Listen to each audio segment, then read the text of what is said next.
honestly, I'm just amazed that someone didn't try to really do this sooner. And I'm really just interested to see if it goes anywhere, how it works out. Yeah, me too. Okay, this next one's just a super quickie, Steve. Cinnamon Desktop. It was created by Linux Mint, but you can install it on a plethora of desktops. This is the old, the nice way I can put it, the old curmudgeon desktop. I liked how my computer looked. Give it back to me. Um, it's GNOME 3 libraries, but it is presented in a GNOME 2 interface. How Ubuntu 10.04 looked and things like that, where it just had the panels and the menus and you went there. How to Forge basically gives you a good rundown if you're brand new to it, how to install it, and some of the basic functionalities behind it, how to use it. So if you're brand new to it and you want to just get, you want to learn how to put it on your computer and or learn the basics of how to use it, this actually looked pretty good. It isn't that long. It isn't that complex because it's just an intro. It looks pretty cool. Yeah. Just want to throw it out there because some people want that old stuff. Sure. Okay. Next one to throw out there. One of the biggest arguments in the Linux world is text editors. Go figure, Steve. I know. Who would have thought? I know. Where there's really only two competitors. VI, which some people call Vi, which I don't understand. It's VI. Or Emacs. These are the two oldest text editors that do a billion things more than just text editing. Some people just want text editing. I kind of just want text like editing. Notepad.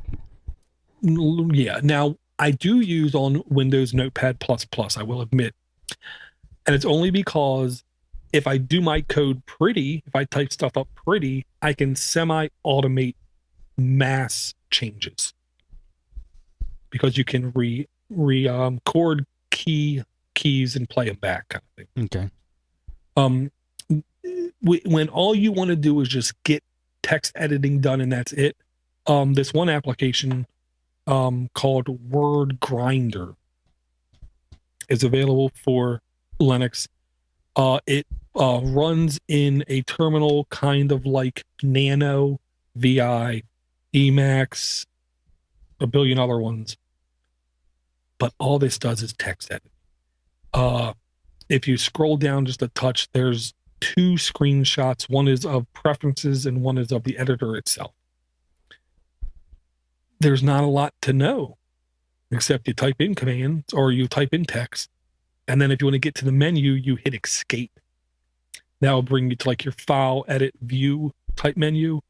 And from there, you can save, you can search, you can find, replace other things. Simple. It's just a text editor. That's all you need. That's all you want. Right. So if all you want is I just want to type out text. This looks like a good jumping off point, I'll say. Very cool. Okay. Throw two quickies out there super quick. There's a mind control game. No, it's not a game teaching you how to control minds. If you've ever seen the commercials on TV for the super craptastic games with the kids with the headgear on, making a ball go up and down, that's what this is. Okay.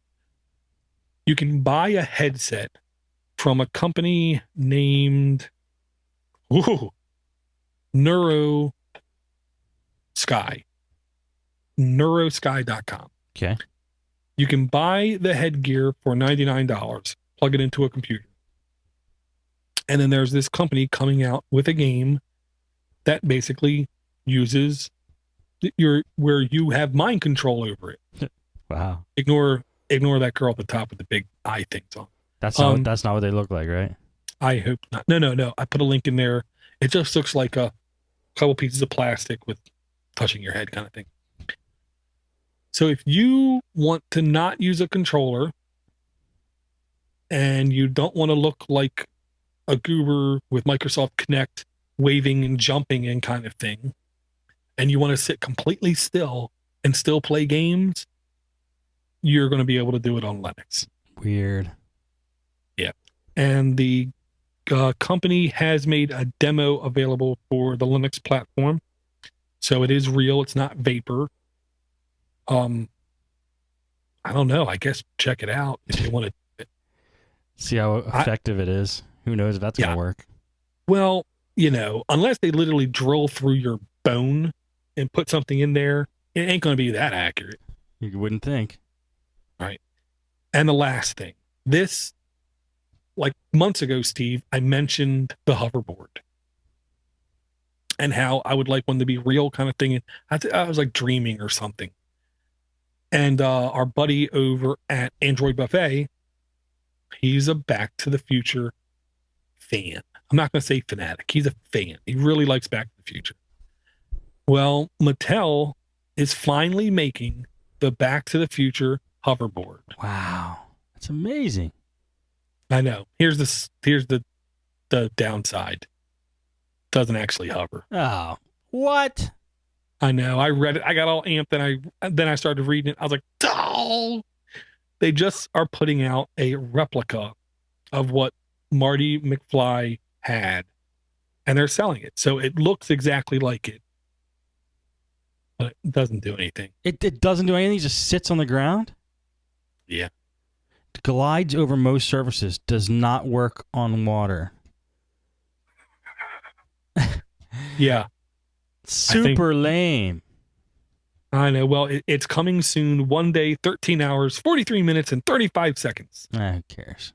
March the 1st. Well, I'll just say if you are a Back to the Future fan, fanatic, nut, whatever, this will make you happy. It won't.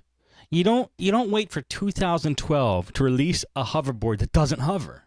You don't do that. I mean, we got freaking phones that we got computers like the Raspberry Pi that fit in your back pocket. We got cell phones that are more powerful than most computers people have in their houses now, and they're going to release a hoverboard that does nothing.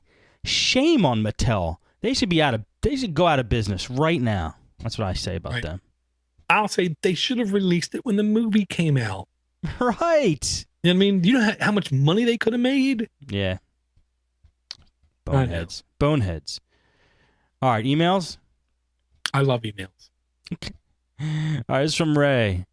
Hey, Steve's Raspberry Pi ideas. There were some good ones. I don't want to rain on anyone's parade, but a couple of ideas are old news. No Raspberry Pi needed for home monitoring, water sensors for water heaters, or any type of potential flooding are available that will call your phone. Wait, water sensors for water heaters or any type of potential flooding are available that will call your phone. Freeze alerts also. They now have thermostats that will call you if the temperature drops below what you set it for. Several alarm companies have been doing this type of alert for years. Do it yourself also. The drawer openers. Been there, done that. Hands-free paper towel dispense. Ray, you are raining our parade, just so you know. But I'll keep reading.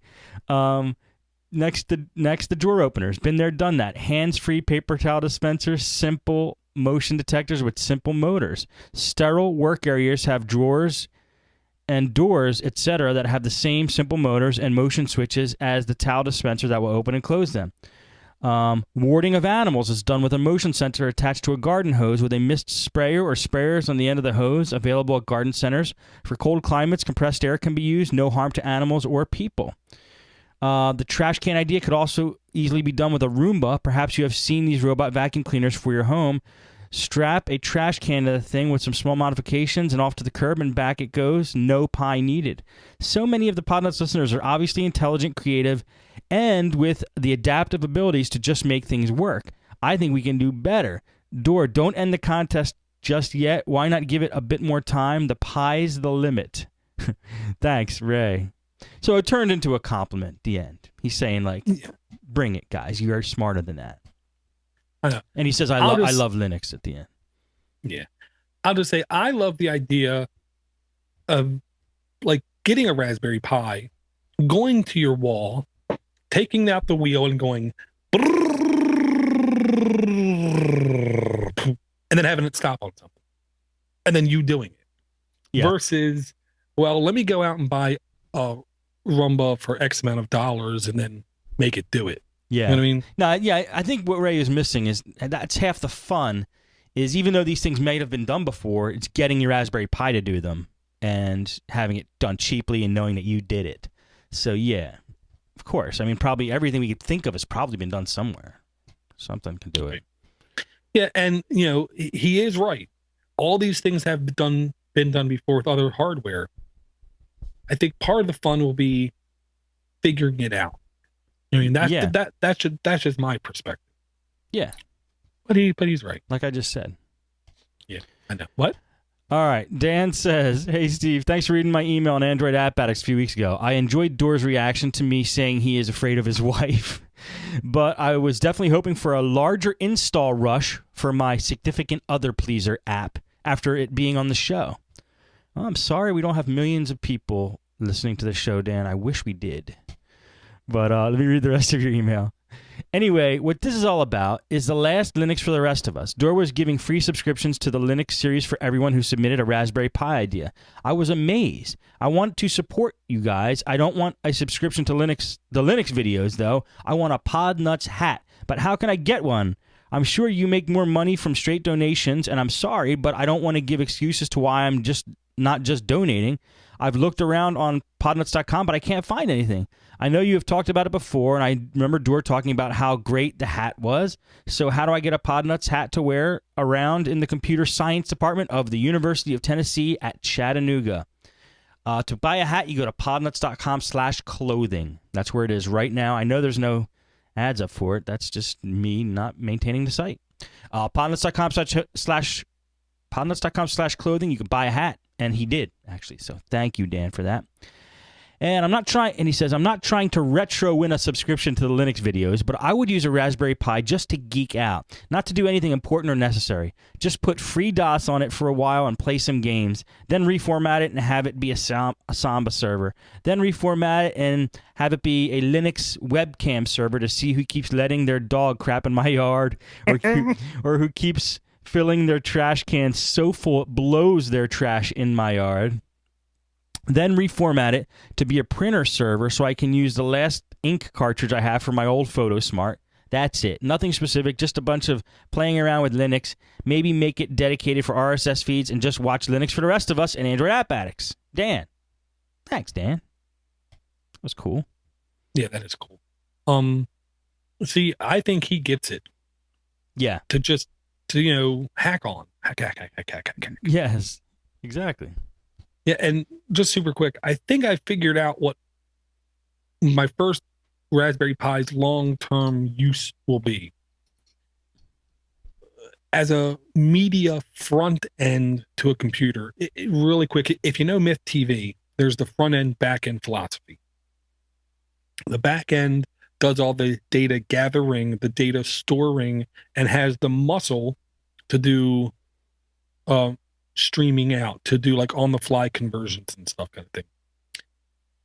Now, what I'll say is the Raspberry Pi as a front end device is actually perfect because the front end device almost has to do no work at all. It just captures the stream and displays it. And you have an interface to your media. That's where I think it could be immensely productive and successful. Yes, I agree with you. Yeah, and I'll say Mark on Everyday Linux said there's no way it would be powerful enough to do it. I'm like, what? We will see. We will see. Jeff says, hey, Steves. First off, thanks for the help with my FreeNAS versus Amahi? Yeah. My FreeNAS versus Amahi question. I still haven't bought the hardware, but I'm leaning toward an Ubuntu server and individually loading what I need. I know it's probably too late to get into the Raspberry Pi contest, but I wanted to let you know what I'd like to do with my Raspberry Pis. The obvious first option is to make an XBMC for peripheral TVs. The second option actually scored high on the WAF, the wipe acceptance factor. Take the Raspberry Pi and mount it to the underside of the kitchen cabinets. Hook it to a monitor also suspended from the cabinets, and it could be used as a digital cookbook. If I install XBMC on it, the kids could use it to watch cartoons while they're sitting at the breakfast nook. The third option is for the weather geek in me. hook it into a USB